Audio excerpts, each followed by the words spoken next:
session, as all of you are aware. I think some of you were also looking at the live streaming.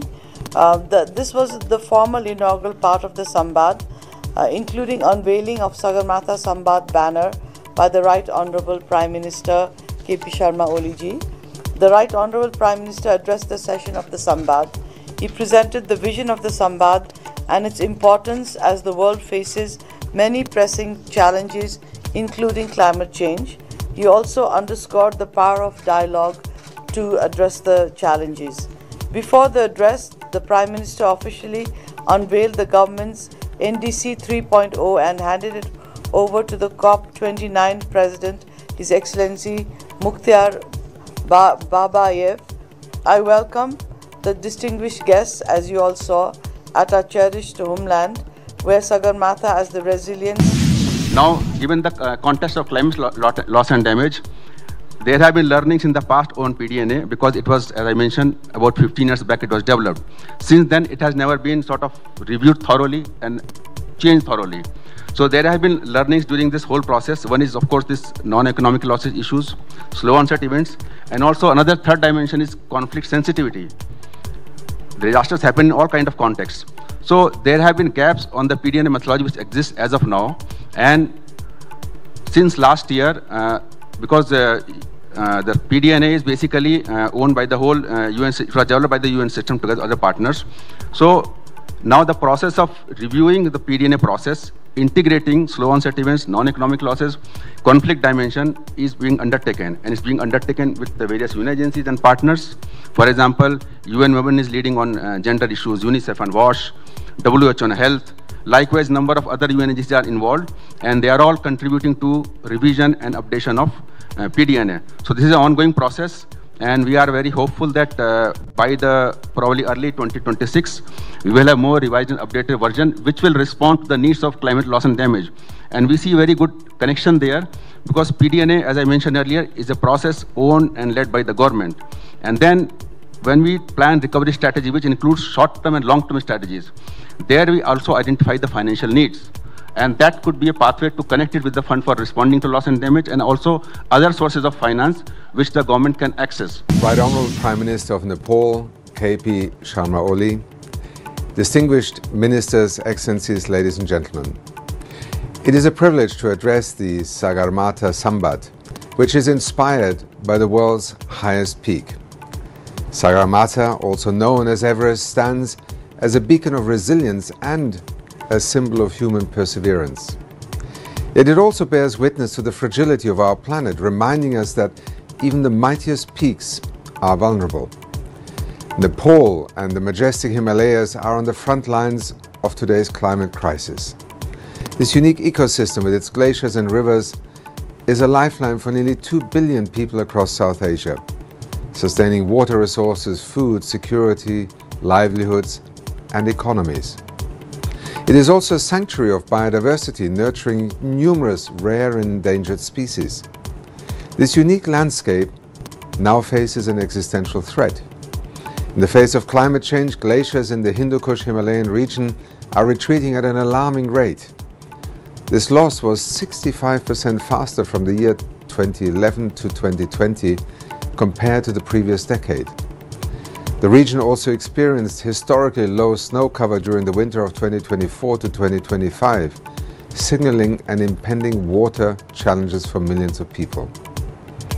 These are not mere statistics, they are urgent calls to action to mitigate and adapt to climate change's devastating impacts on life as we know it. As part of the UN family, the United Nations Development Programme is supporting countries and communities across the world in tackling these challenges. Across Asia and the Pacific, we are strengthening early warning systems, anticipating risks and building resilience to shocks and disasters. In Nepal, we stand shoulder to shoulder with the government and its people to fortify mountain communities against the escalating threats of climate change.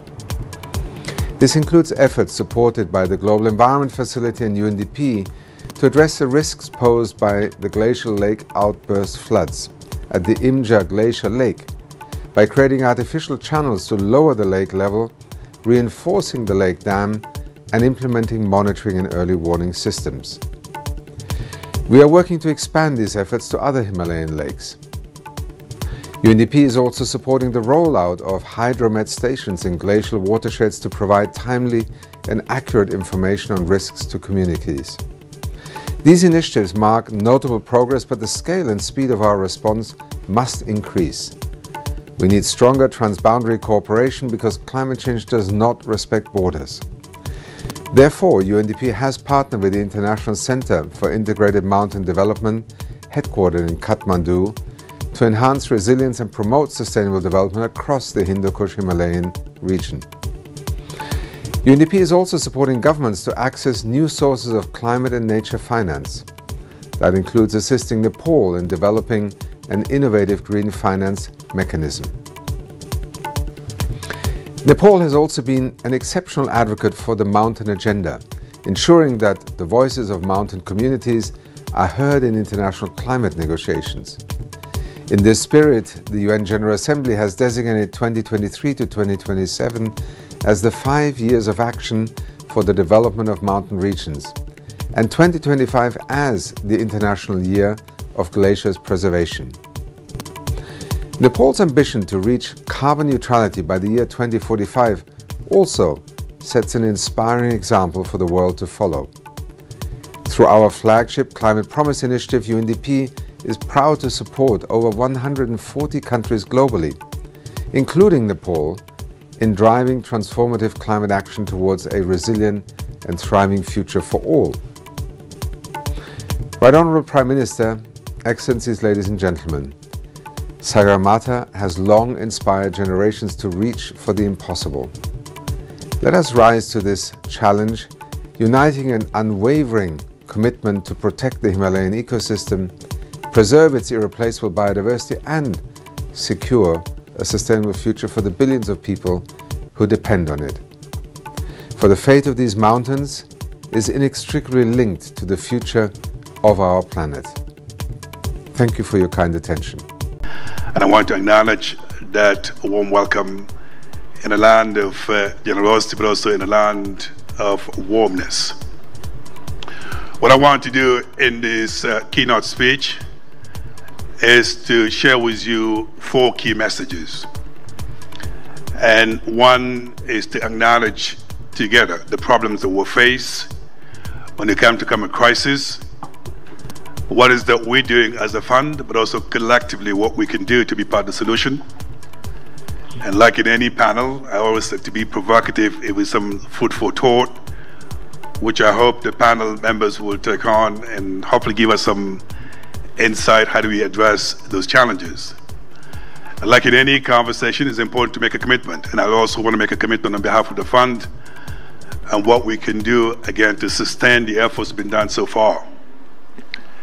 With regard to the problems, if there's any doubt that we are faced with the climate crisis, I think the videos that we watched at the beginning of the session is indeed a reminder of the impact that we have on the flood, particularly in this part of the world, which has tremendous consequences in the lives of many people in this part of the world.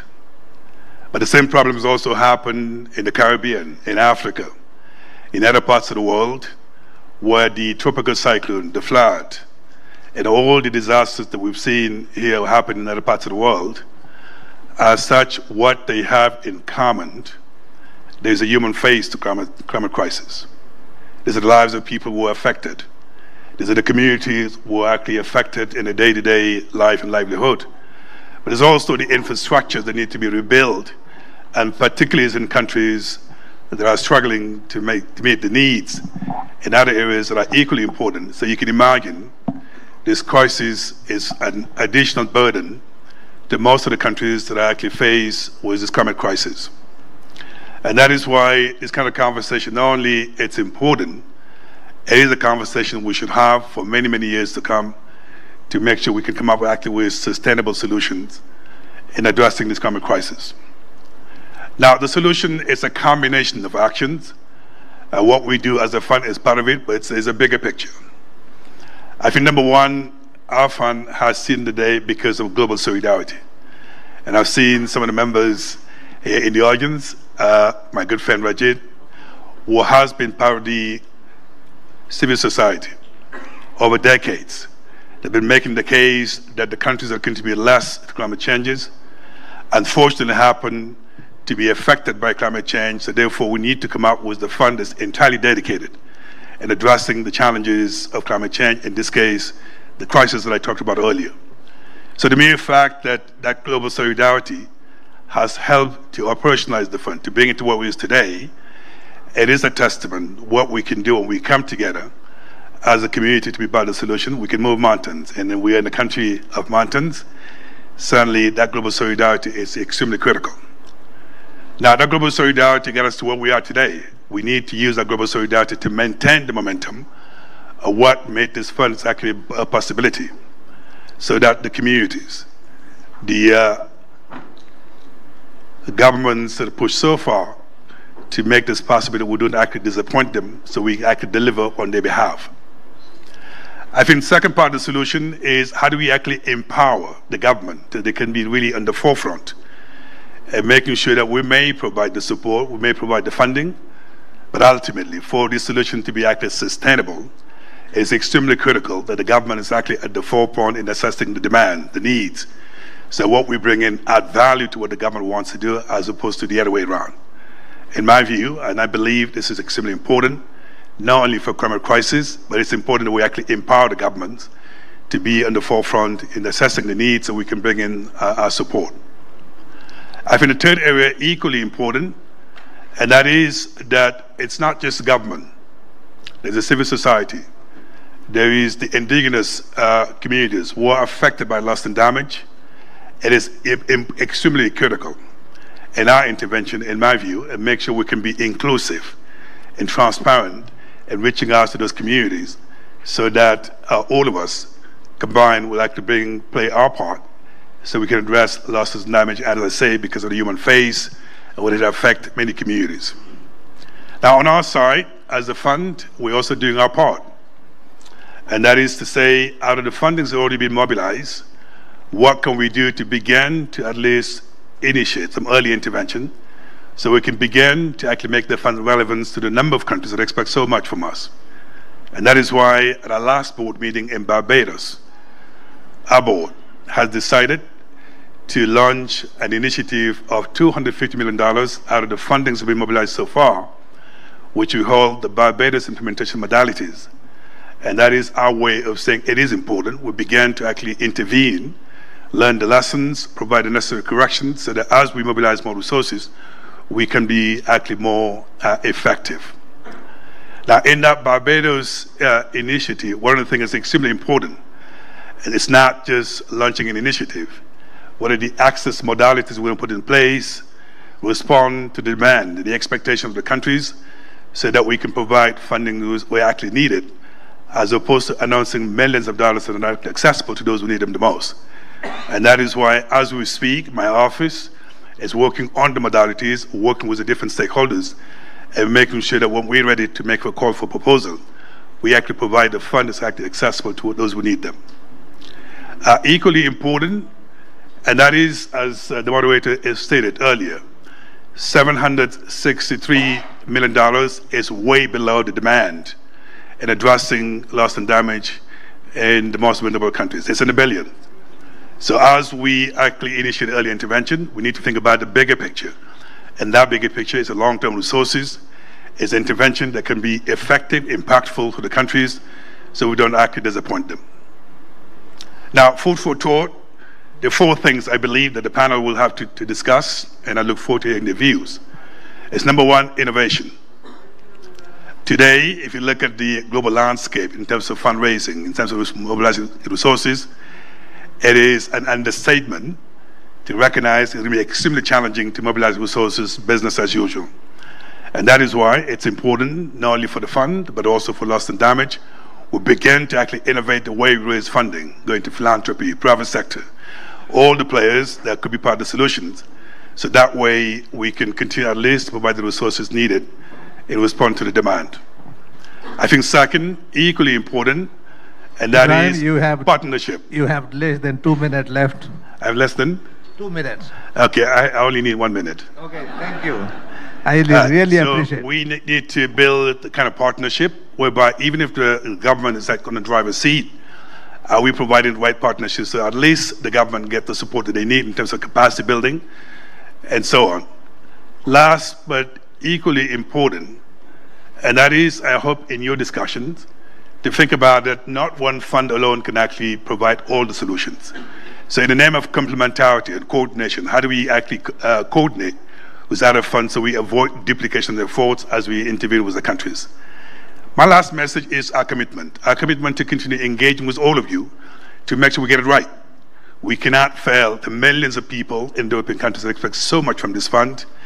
And as they say in Nepal, let's just make sure in the spirit of Nepal, no one is left behind, particularly the community in the mountains, who they expect so much from us. We're ready to play our part, and I hope you can play our part so we can support the most vulnerable countries across the developing world. Thank you very much.